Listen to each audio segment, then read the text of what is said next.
Hello and welcome. This is VOA Sports edition from Doha, Qatar. This is a special edition of World Cup. And in the studio, my name is Sunday Shomari with my colleague Kahli Abdu.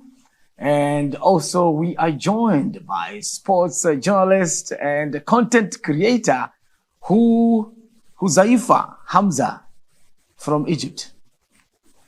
Nice to meet you. Nice to meet you too. Thank you for having me. Absolutely. Thank you for coming over. And Kahli Abdu, this is another round of surprises in the World Cup. Absolutely.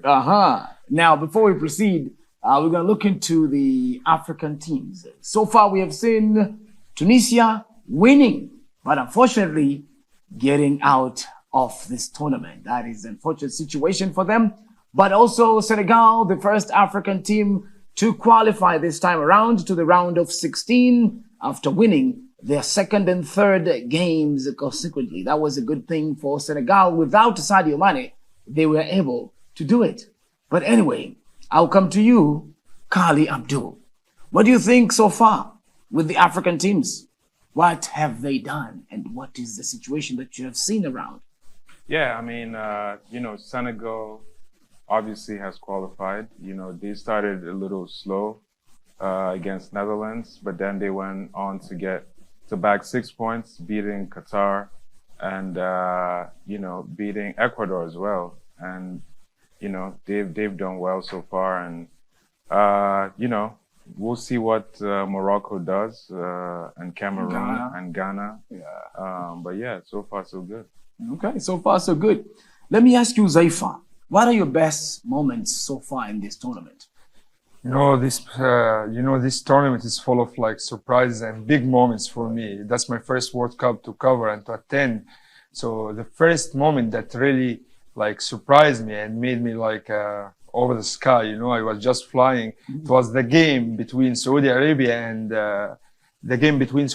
Argentina. I went to the stadium as a Messi fan to support Argentina, and I went out of the stadium as a Saudi citizenship asking, where is Messi? So that was that's the conclusion of the situation itself. The moment was just overwhelming. Saudi Arabia beating Argentina with Messi on the field was such a big thing. Also, the game between Ghana and Korea, that was amazing for me. Fast-paced game.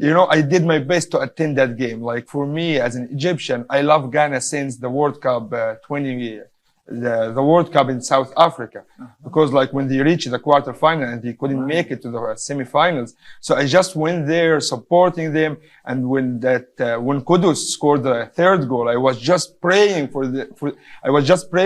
and asking the referee to end the match right now, just to keep their chances to go to the last 16. Those were my real moments. I can imagine this World Cup has a lot of moments. I mean, who knew Australia would beat Denmark? Absolutely. Tell me, Kahli, about that. Wow. That's the beauty of the World Cup, as we're seeing. There's no underdogs, Anybody can go in there and surprise you, So it's beautiful, And that's what I call the magic of football.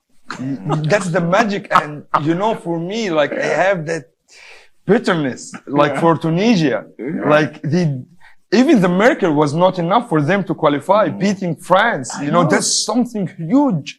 But even that was not enough. Because as Kahli said, that's the World Cup. Anybody can beat anyone. Right. Anybody can do anything. You're right.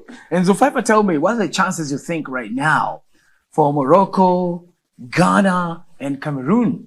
Cameroon is facing Brazil.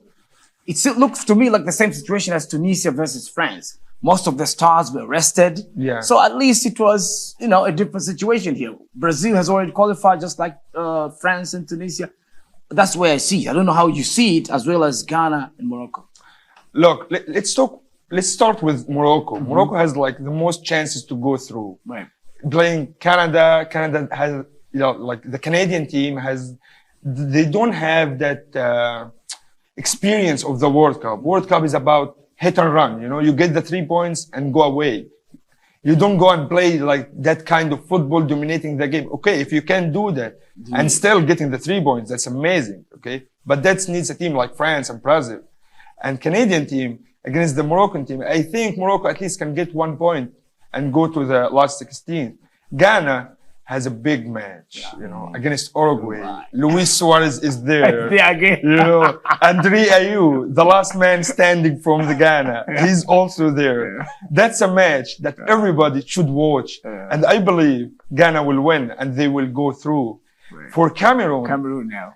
You know, they are in very complicated situation because, you know, like the coach has his own problems with the main goalkeeper, Onana. The team is not really united. Exactly. And they are playing Brazil and they have not been solid in terms of defense. They accepted 3 goals, okay, last game against Serbia. Right. And that's not something like, it doesn't give good indicators about the game and about the game that Cameroon plays. So I believe Cameroon will play a great game, but it's really hard for them to go through. Okay. Quick turnaround. Let's look at the round of 16 so far. What do you think, Kahli? You have Senegal coming to face England and also... That's a huge game.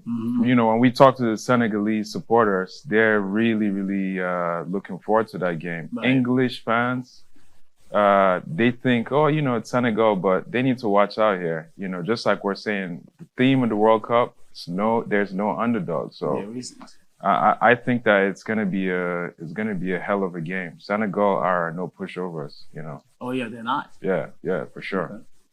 So we'll see other games coming up on the round of 16th, and let's see what's going to happen for the African teams going forward. But anyway, with that note, time is not our best ally, so we have to we have to end it there. And I also want to thank everyone who joined us in Doha, Qatar. On behalf of the crew, I want to say thank you so much. My colleague, Kahli Abdu, and also Huzaifar Hamza. Thank you so much for joining us. Thank you. And from Doha, my name is Shomari. Thank you for joining us. We'll talk again next time.